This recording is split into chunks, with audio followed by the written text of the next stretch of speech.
Bagaimana seharusnya kita memaknai istiwa Allah?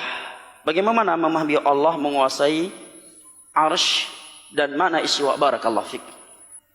Perlu diketahui bahwa yang pertama bahwa masalah iman, masalah perkara gaib, kewajiban kita adalah sami'na wa ata'na terhadap apa yang Allah beritakan dalam Al-Quranul Karim dan hadis-hadis Nabi sallallahu alaihi wasallam.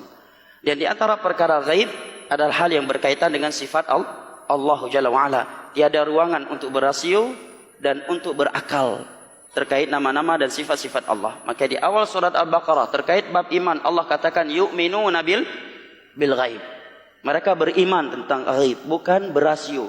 Beda dengan ayat kauniyah, Allah katakan wa yatafakkaruna fi khalqis samawati wal ardh. Mereka memikirkan ciptaan Allah langit dan bumi. Tapi dalam bab ghaib Allah tidak katakan wa yatafakkaruna fil ghaib. Tetapi Allah mengatakan wa yu'minuna bil ghaib, mereka mengimani perkara yang gaib. Dan terkait istiwanya Allah ada 6 ayat yang muhkam dalam Al-Quran. Ya, di antaranya firman Allah dalam surat Taha, Ar-Rahmanu 'alal 'arsy istawa. Ar-Rahman, Allah beristiwa di atas arsy. Ya. Dan ada 5 ayat lagi yang maknanya sama, yang bunyinya sama, muhkam.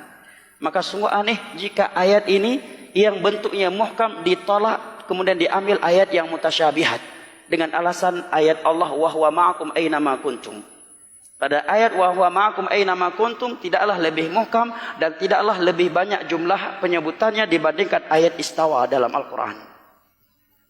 Dan penyebutan wa huwa ma'akum dan dia bersama kalian tidak menunjukkan Allah tidak di atas arsy. Allah hanya menyatakan dia bersama kalian dimanapun kalian berada, tanpa menyebutkan dan dia tidak di arsy. Dan penyebutan dia bersama kalian, kata para ulama, tidak menunjukkan Allah pindah dari arsy-Nya. Kemudian juga tidak menunjukkan Allah bersama kita secara zatnya menyentuh kita. Dan itu adalah bahasa yang dimaklumi dalam bahasa Arab. Mereka menyatakan sirtu wal qamaru ma'i. Aku berjalan dan bulan selalu bersamaku. Apakah bulan saat itu menyentuh kita? Tentunya tidak. Yang ketiga, poin yang ketiga terkait bab istiwa.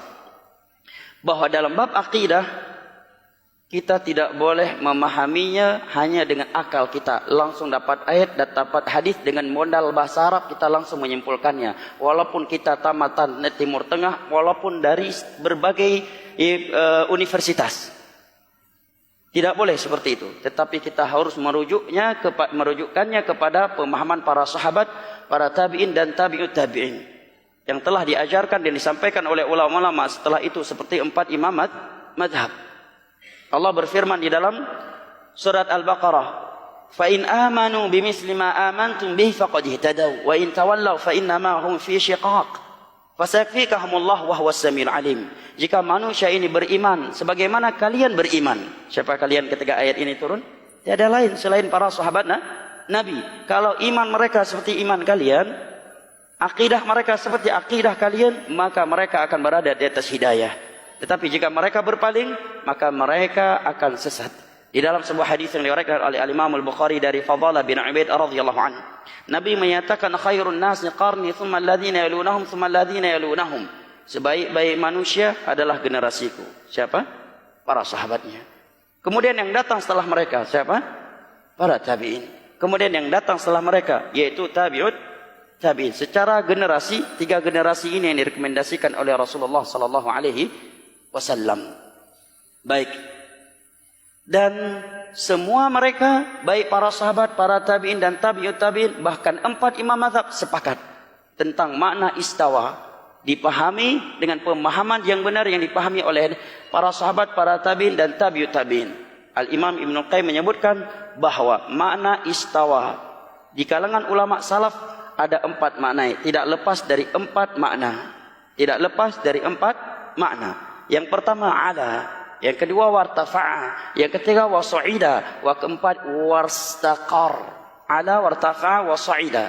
Bukan qasada ya, saya beberapa kali salah sebut qasada. Wasa'ida, ya. Ala wartafa'a wasa'ida wastaqar. Meninggi, mengatas, di atas segala sesuatu dan menetap. Dan itu semuanya kita imani karena beberapa alasan. Yang pertama, Allah yang telah memberitakannya.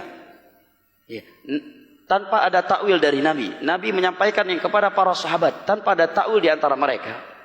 Mereka memahaminya sebagaimana yang mereka pahami dalam penggunaan bahasa Arab. Para tabi'in, tabi'ut tabi'in dan 4 imam mazhab. Yang kedua, kita memahami dan mengimani istiwa Allah dengan 4 makna di atas. Kita imani bahwa itu semuanya sesuai dengan keagungannya Allah. Allah tetap maha besar. Allah tidak butuh kepada makhluknya. Allah tidak menyerupai makhluknya. Tidak boleh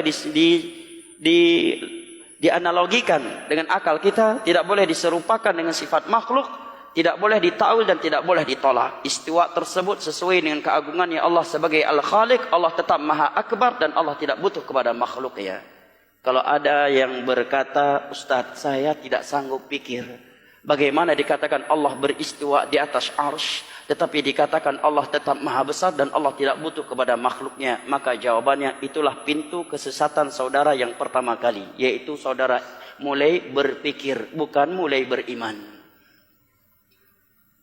Kalau dapat ayat istiwa, hadis Nabi, ucapan para sahabat, para tabi'in, amanah, selesai.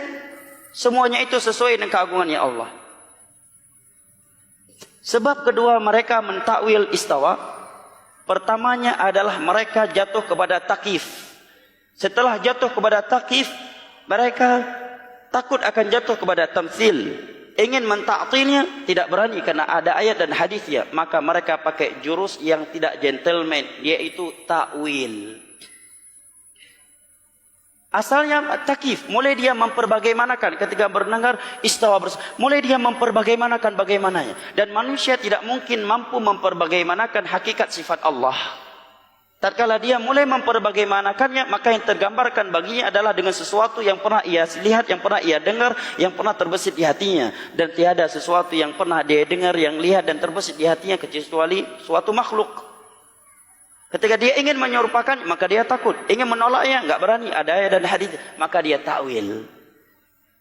Maka ditutup oleh para ulama, seluruh nama dan sifat Allah itu kita imani sebagaimana yang Allah sampaikan dan Rasulnya dengan bahasa Arab yang Allah turunkan Al-Quran dengannya.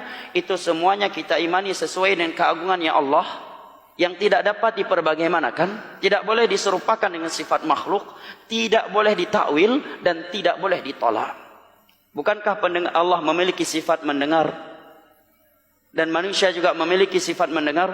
Kemudian kita akan berkata mendengarnya Allah berbeda dengan sifat mendengarnya makhluk. Maka demikian pula istiwanya Allah berbeda dengan istiwa makhluk. Selesai.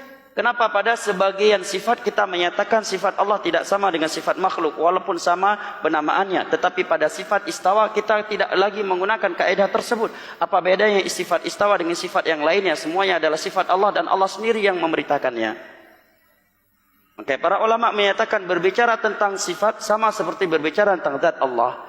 Artinya tidak boleh kita memperbagaimanakan, menyerupakannya dengan sifat makhluk, mentakwilnya dan menolaknya. Kemudian para ulama salah, di antara Al-Imam Az-Zahabi, salah satu ulama besar Imam Syafi'i, madhab Syafi'i. Beliau menulis kitab Al-Ulu. Al-Ulu. Beliau nukilkan di sana sekian ayat, sekian hadis, ucapan para sahabat, para tabi'in, tabi'ut tabi'in dan 4 imam madhab. Mereka sepakat tentang sifat istiwanya Allah di atas arsy tanpa takwil. Dengan 4 makna tadi. Iya. Bahkan Al-Imam Abul Hasan Al-Asy'ari menulis kitab buku putih judulnya Al-Ibanah. Setelah beliau bertobat dari paham Jahmiyah, Mu'tazilah. Ya. Nulis kitab di sana beliau terangkan bahwa Allah mustawin ala arsyihi ba'inun an khalqihi, kata beliau. Allah itu beristiwa di atas arsy-Nya dan terpisah dari makhluknya. Bagaimananya Allah tidak memberitahukan kepada kita. Yang jelas Allah memberitakan kepada kita tentang istiwanya, ya. Nabi juga memberitakannya, para sahabat tidak pernah menanyakannya bagaimananya. Amanah, kita imani. Yang jelas sesuai dengan keagungannya Allah. Allah tidak butuh kepada arsy, arsy tidak meliputi Allah, Allah tetap maha besar. Dan tidaklah ada yang memaknakan istawa dengan istaula menguasai kecuali dasarnya adalah syair yang diucapkan oleh seorang yang beragama Yahudi ketika mereka menyatakan laqad istawal Bishr 'ala al-Iraq. Bishr telah istawa terhadap Irak. Nih. Maka kata mereka ini istawa maksudnya adalah istaula. Kalau kita takwil, banyak sekali ayat-ayat yang bisa ditakwil. Mendengar Allah, melihat Allah, takwil lagi. Semua takwil. Akibat ujung-ujungnya berarti Al-Quran mengajarkan tidak jujur, ketidakjujuran. Ngomong A tapi maksudnya B. Nah. Baik. Dan Imam Syekhul Islam Ibnu Taimiyah dalam kitab Al-Fatwa Hamawiyah, gurunya Imam Ibnu Katsir, gurunya Imam Az-Zahabi, gurunya Imam Ibnu Rajab, dan gurunya Al-Imam Ibnu Qayyim, menyebutkan tidak ada setengah huruf pun dari ayat dan hadis serta ucapan para sahabat, tabi'in, tabi'ut tabi, dan 4 imam mazhab yang menyatakan Allah di mana-mana. Ya. Adapun firman Allah, wa huwa ma'akum aina ma kuntum, dan dia bersama kalian dimanapun kalian berada, maka dijawab oleh para ulama yang pertama, ayat tersebut tiada kontradiksi antaranya dengan ayat istawa. Allah menyatakan, hanya menyatakan Allah bersama kalian dimanapun kalian berada, tanpa menyatakan Allah tidak di atas arsy-Nya, tanpa menyatakan makna istawa adalah istaula. Kedua, wahwa ma'akum aina ma kuntum, Allah terangkan setelahnya wahwa sami'ul basir, yaitu Allah Maha melihat dan Maha mendengar. Dan itu hal yang dimaklumi dalam penggunaan bahasa Arab. Mereka menyatakan sirtu wal qamara ma'i, aku berjalan dan bulan selalu bersamaku dimanapun aku berada. Ya, tidak menunjukkan bulan menyentuh dia. Ya, dan tidaklah ada penakwilan terhadap istawa kecuali setelah 3 abad 300 Hijriah. Adapun para sahabat, para tabi'in, tabi'ut tabi'in, ya, 4 imam mazhab semua menerimanya tanpa takwil. Sebab mereka mentakwilnya yang pertama mulai melogikakannya, menganalogikannya, memperbagaimanakannya. Kemudian menyerupakannya dengan istiwanya makhluk, semayamnya makhluk. Kita bersemayam di atas kursi, kursi meliputi kita, dan karena kita butuh kepada kursi. Kenapa? Karena kita makhluk. Dan Allah Al-Khaliq tidak dapat diserupakan sebagaimana sifat Allah yang lainnya. Allah sampaikan dalam Al-Quran, bal yadah mubsutatan, tentang sifat tangan, mendengar, melihat. Ya, itu semuanya berbeda dengan sifat mendengar tangannya makhluk. Demikian pula ya, sifat Allah yang lainnya seperti istawa. Laisa kamitsli syai'un wa huwas sami'ul basir. Tiada sesuatu yang serupa dengan Allah. Allah tidak menyatakan dia tidak beristiwa, dia tidak bersifat. Allah hanya meniadakan darinya keserupaan sesuatu dengan dirinya. Di ujung ayat tersebut Allah katakan wa huwas sami'ul basir, dan Allah Maha mendengar lagi Maha melihat. Sebagaimana sifat mendengar dan melihatnya Allah berbeda dengan sifat mendengar dan melihatnya makhluk, maka demikian pula sifat istawanya Allah serta sifat Allah Jalla wa Ala yang lainnya. Naam, wallahu a'lam bishawab.